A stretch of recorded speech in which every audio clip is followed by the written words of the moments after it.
창세기 40장. 이 일이 있은 뒤에 이집트 왕의 신하 가운데 두 사람이 이집트 왕에게 미움을 샀습니다.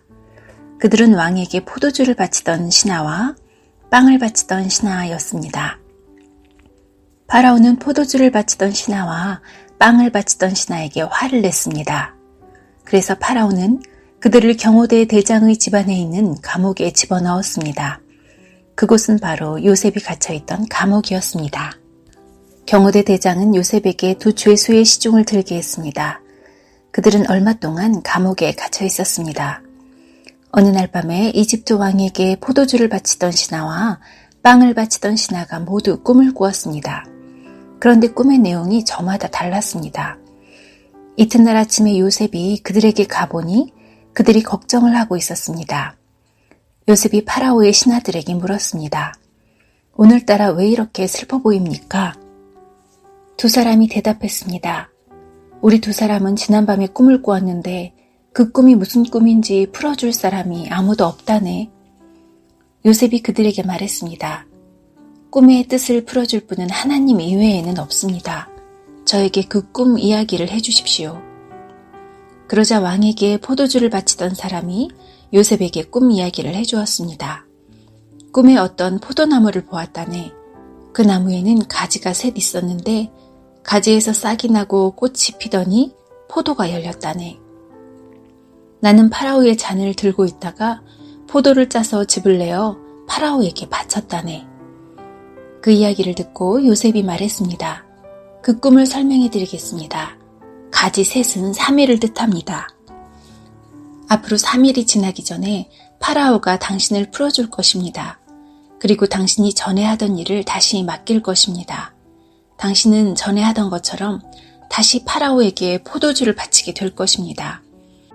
풀려나시게 되면 저를 기억해 주십시오. 저에게 은혜를 베풀어 주십시오. 파라오에게 말해서 제가 이 감옥에서 풀려나도록 해 주십시오. 저는 히브리 사람들의 땅에서 강제로 이곳에 끌려왔습니다. 그리고 저는 이 감옥에 갇힐 만한 일을 한 적이 없습니다. 빵을 바치던 사람은 요셉의 꿈 해몽이 좋은 것을 보고 요셉에게 말했습니다. 나도 꿈을 꾸었다네. 내 머리 위에 빵이 담긴 바구니 3개가 있는 꿈을 꾸었다네. 가장 위에 있는 바구니에는 파라오에게 바칠 온갖 빵들이 있었다네. 그런데 새들이 내 머리 위에 있는 바구니 속의 음식을 먹었다네. 요셉이 대답했습니다. 그 꿈을 설명해 드리겠습니다. 새 바구니는 3일을 뜻합니다. 앞으로 3일이 지나기 전에 파라오가 당신의 머리를 베어버릴 것입니다. 파라오는 당신의 시체를 장대 위에 매달 것입니다. 그래서 새들이 당신의 시체를 쪼아먹을 것입니다. 그로부터 3일 뒤는 파라오의 생일이었습니다. 그래서 파라오는 모든 신하들을 위해 잔치를 베풀었습니다. 그는 신하들 앞에서 포도주를 바치던 신하와 빵을 바치던 신하를 감옥에서 불러냈습니다. 파라오는 포도주를 바치던 신하에게 옛날에 하던 일을 다시 맡겼습니다. 그래서 그 신하는 다시 파라오의 손에 포도주 잔을 바칠 수 있게 되었습니다. 하지만 빵을 바치던 신하는 장대에 매달았습니다. 모든 일이 요셉이 말한 대로 이루어졌습니다. 그러나 포도주를 바치던 신하는 요셉을 기억하지 못했습니다. 그는 요셉을 잊고 말았습니다. 창세기 41장. 그로부터 2년 뒤에 파라오가 어떤 꿈을 꾸었습니다. 그는 꿈속에서 나일 강가에 서 있었습니다. 파라오는 강에서 살찌고 아름다운 소 7마리가 올라오는 것을 보았습니다. 그 소들은 강가에서 풀을 뜯어 먹었습니다. 그 다음에 또 다른 소 7마리가 강에서 올라왔습니다. 그런데 그 소들은 야위고 못생겼습니다. 그 소들은 아름다운 소 7마리와 함께 강가에 서 있었습니다.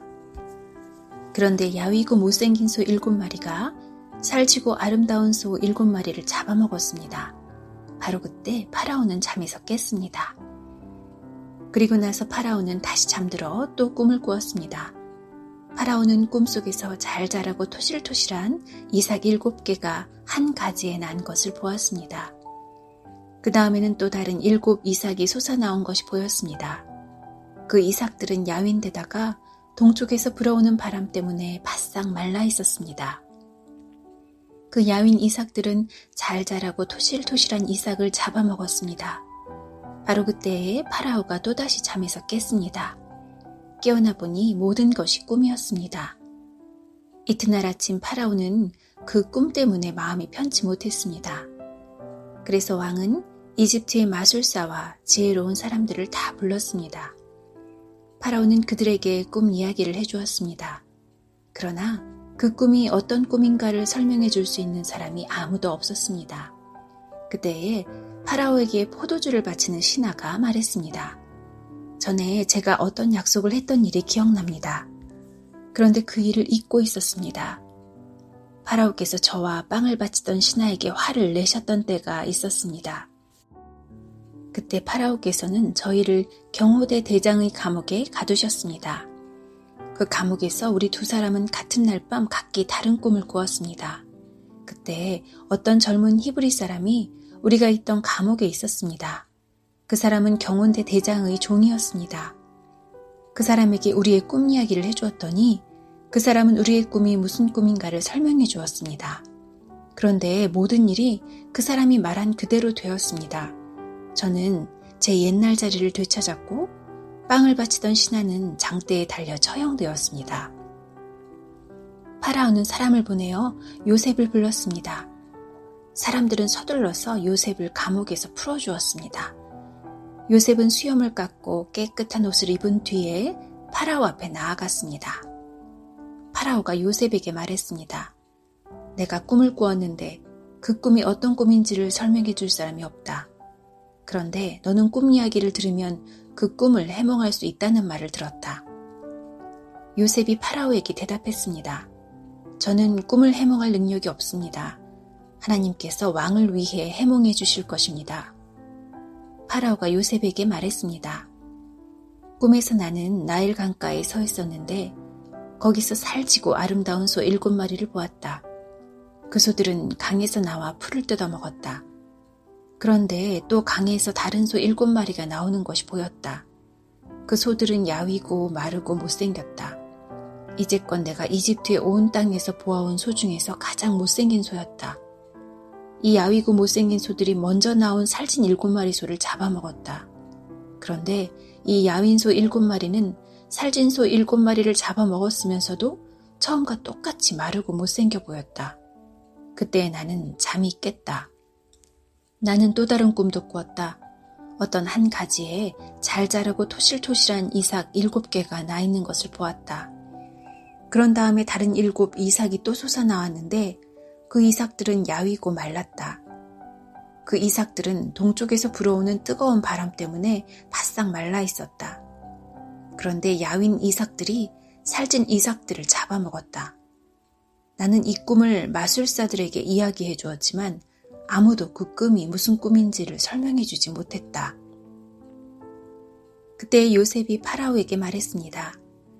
이 두 꿈의 뜻은 똑같습니다. 하나님께서 앞으로 일어날 일을 파라오께 미리 보여주신 것입니다. 좋은 소 7마리는 7년을 뜻합니다. 또 좋은 이삭 7개도 7년을 뜻합니다. 두 꿈은 똑같은 것을 뜻합니다. 마르고 못생긴 7소는 7년을 뜻합니다. 또 동쪽에서 불어오는 뜨거운 바람에 바싹 마른 7 이삭도 7년 동안 가뭄이 있을 것을 뜻합니다. 이 일은 제가 말씀드린 대로 일어날 것입니다. 하나님께서는 앞으로 일어날 일을 파라오께 미리 보여주셨습니다. 이집트의 온 땅에는 7년 동안 큰 풍년이 들 것입니다. 그러나 그 7년이 지나면 7년 동안 가뭄이 들 것입니다. 모든 이집트 땅에 언제 풍년이 든 적이 있었나 싶을 만큼 큰 가뭄이 들 것입니다. 가뭄이 온 땅을 뒤덮을 것입니다. 심지어 백성들이 풍년이란 것이 무엇인지를 기억할 수 없을 만큼 가뭄이 심해질 것입니다. 파라오께서는 뜻이 똑같은 꿈을 2번이나 꾸셨습니다. 그것은 하나님께서 이 일을 이루시기로 굳게 작정하셨기 때문입니다. 더구나 하나님께서는 이 일을 곧 이루실 것입니다. 그러니 파라오께서는 매우 지혜롭고 현명한 사람을 뽑으셔서 그 사람에게 이집트 땅을 맡기십시오. 그리고 모든 이집트 땅에 관리들을 세우셔서 풍년이 드는 동안 이집트 땅에서 나는 식물의 5분의 1을 거두어 들이십시오. 그 관리들은 앞으로 있을 풍년 기간 동안 생산될 모든 식물을 거두어 들여야 합니다. 그들은 왕의 권위에 힘입어 곡물을 성마다 쌓아두고 지켜야 합니다. 나중을 위해 그 식물을 저장해 두어야 합니다. 그 식물은 이집트 땅에 닥쳐올 7년 동안의 가뭄 때 써야 할 것입니다.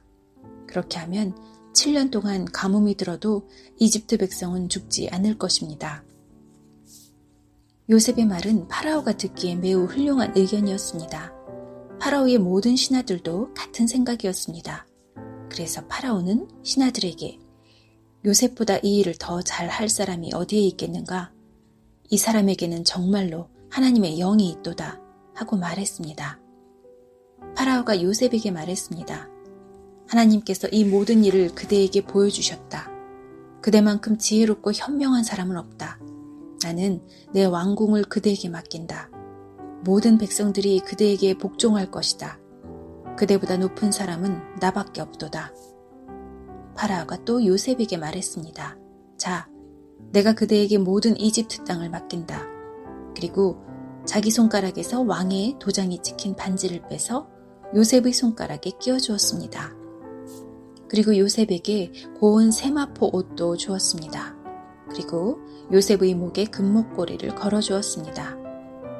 파라오가 요셉을 자기 수레 다음으로 좋은 수레에 태우니 사람들이 요셉이 탄 수레 앞에서 무릎을 꿇어라 하고 외쳤습니다. 이렇게 하여 파라오는 요셉에게 이집트의 모든 일을 맡겼습니다. 파라오가 요셉에게 말했습니다. 나는 파라오다. 이제는 모든 이집트 땅의 누구라도 그대의 허락 없이는 손과 발이라도 함부로 움직이지 못한다. 그는 요셉에게 사브낫 바네아라는 이름을 주었습니다. 또 요셉에게 아스낫이라는 사람을 아내로 주었습니다. 아스낫은 온의 제사장인 보디베라의 딸이었습니다. 요셉은 이집트의 모든 땅을 다스리게 되었습니다. 요셉이 이집트 왕 파라오를 섬기기 시작한 때의 나이는 30살이었습니다.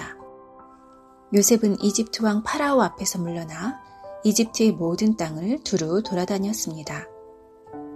풍년이 든 7년 동안에는 땅의 작물들이 잘 자라났습니다.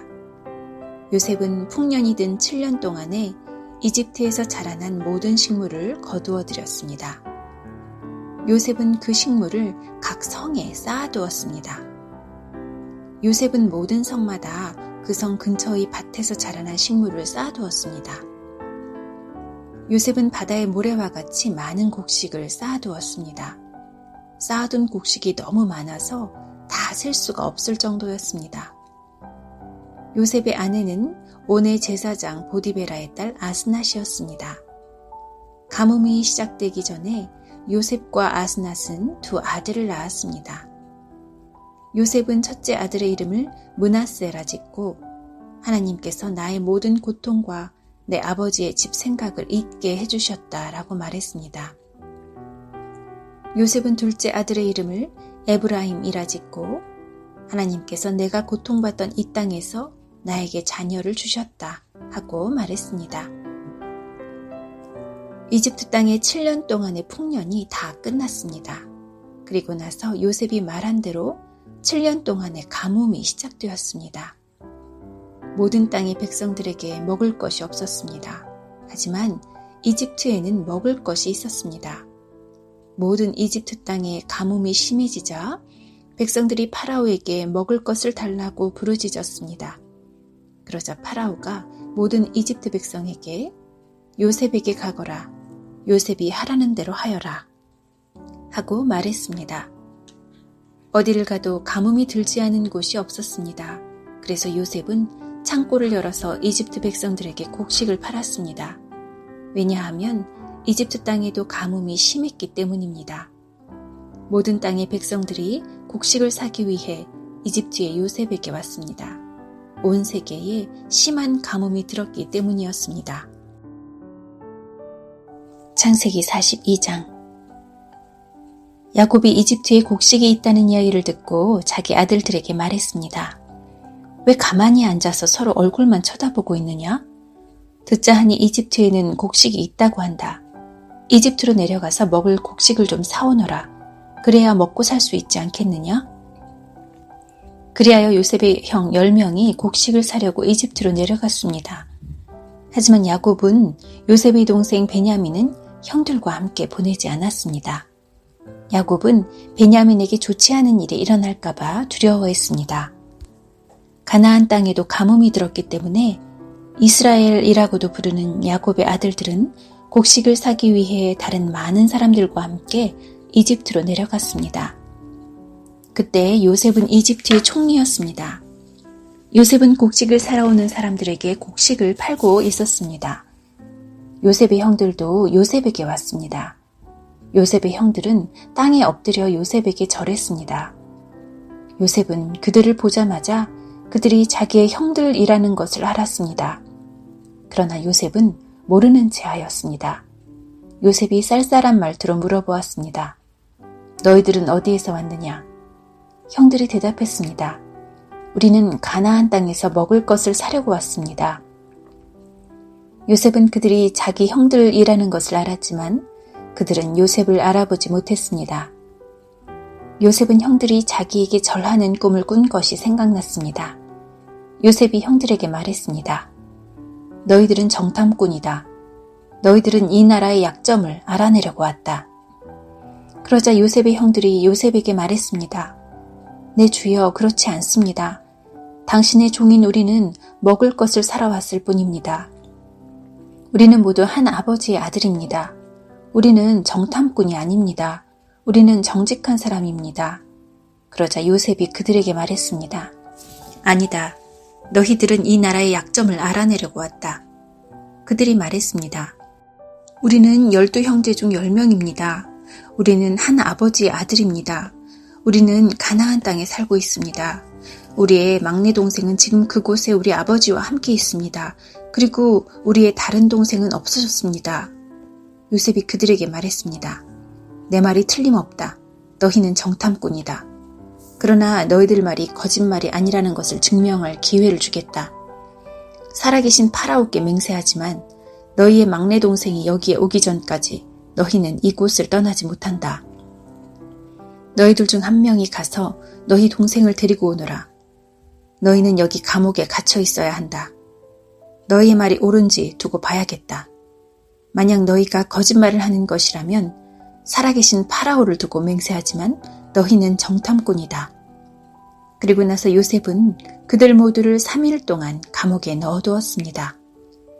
3일째 되는 날 요셉이 그들에게 말했습니다. 나는 하나님을 두려워하는 사람이다. 내 말대로 하면 너희를 살려주겠다. 만약 너희가 정직한 사람이라면 너희 중 한 사람만 여기 감옥에 남아있어라. 그리고 나머지 사람들은 곡식을 가지고 돌아가서 너희의 굶주린 식구들에게 먹을 것을 주어라. 그리고 나서 너희의 막내 동생을 데리고 오너라. 만약 그렇게 하면 너희의 말이 진실인 줄 알고 너희를 살려주겠다. 그들은 요셉의 말대로 하기로 했습니다. 그들이 자기들끼리 말했습니다. 우리가 동생에게 한 일 때문에 이런 벌을 받는가 보다. 우리는 동생이 고통을 당하면서 우리에게 살려달라고 애원하는 것을 보면서도 동생의 말을 듣지 않았다. 그래서 우리가 지금 이런 고통을 당하는 것이다. 그러자 르우벤이 그들에게 말했습니다. 내가 그 아이를 해치지 말라고 하지 않았느냐? 그런데도 너희는 내 말을 듣지 않았다. 그 아이에게 한 일 때문에 우리가 지금 이런 벌을 받고 있는 것이다. 요셉은 자기 형들에게 말할 때 통역하는 사람을 통해서 말을 했습니다. 그래서 형들은 요셉이 자기들끼리 하는 말을 알아들을 거라고 생각하지 못했습니다. 요셉은 형들이 있는 곳에서 나와 울었습니다. 그리고 얼마 있다가 다시 돌아와 형들에게 말했습니다. 요셉은 시므온을 붙잡아 다른 형들이 보는 앞에서 시므온을 묶었습니다. 요셉은 종들에게 자기 형들의 가방에 곡식을 가득 채우라고 말했습니다. 그리고 곡식을 사기 위해 가지고 온 돈도 다 돌려주고 집으로 돌아가는 동안에 필요한 물건들도 넣어주라고 명령했습니다. 종들은 요셉이 하라는 대로 했습니다. 그리하여 요셉의 형들은 곡식을 나귀에 싣고 길을 떠났습니다. 하룻밤을 머문 곳에서 형들 중 한 명이 나귀에게 먹이를 주려고 자루를 열었더니 자루 안에 돈이 있는 것이 보였습니다. 그 사람이 다른 형제들에게 말했습니다. 곡식을 사려고 낸 돈이 여기 자루에 그대로 있다. 형들은 매우 놀라면서 자기들끼리 하나님께서 우리를 어떻게 하시려고 이런 일을 하셨는가 하고 말했습니다. 형들이 가나안 땅에 있던 자기 아버지 야곱에게 돌아갔습니다. 그들은 지금까지 일어난 일을 모두 야곱에게 이야기해 주었습니다. 그 땅의 주인이 우리에게 엄하게 말했습니다. 그 사람이 우리가 자기네 나라를 정탐하러 온 줄로 알길래 우리는 정탐꾼이 아니라 정직한 사람이라고 말했습니다. 우리는 한 아버지의 아들들로서 12형제 중에서 10명이라고 말해 주었습니다. 12형제 중 한 명은 없어졌고 막내 동생은 아버지와 함께 가나안 땅에 있다는 이야기도 했습니다. 그러자 그 땅의 주인이 우리에게 말했습니다. 너희가 정직한 사람이라는 것을 증명하려면 이렇게 하여라. 너희 중 한 명은 여기에 남아라. 그리고 나머지는 곡식을 가지고 너희의 굶주린 식구들에게 돌아가거라. 그리고 너희의 막내 동생을 이리로 데려오너라. 그래야 너희가 정탐꾼이 아니라 정직한 사람이라는 것을 알고 너희가 남겨두고 간 너희 형제를 돌려주겠다. 또한 너희는 우리 땅에서 자유롭게 다닐 수도 있을 것이다. 이 말을 하고 나서 요셉의 형들은 자루를 비웠습니다. 그랬더니 자루마다 돈이 그대로 들어있었습니다. 그들과 그들의 아버지는 그것을 보고 두려워했습니다. 아버지 야곱이 말했습니다. 너희는 내 자식들을 다 빼앗아갔다. 요셉도 없어졌고 시므온도 없어졌다. 그런데 이제는 베냐민마저 데려가려고 하는구나. 어떻게 이런 일들이 일어날 수 있느냐? 그러자 르우벤이 아버지에게 말했습니다. 제가 만약 베냐민을 아버지께 다시 데리고 오지 못한다면 제 두 아들을 죽이셔도 좋습니다. 베냐민을 저에게 맡겨주십시오. 아버지께 다시 데리고 오겠습니다. 그러나 야곱이 말했습니다. 베냐민을 너희와 함께 보낼 수 없다. 베냐민의 형은 죽었다. 이제 베냐민은 내 아내 라헬이 남긴 마지막 아들이다. 베냐민이 이집트로 가는 동안 어떤 끔찍한 일이 일어날지 모른다. 그렇게 되면 나는 죽는 날까지 슬퍼하게 될 것이다.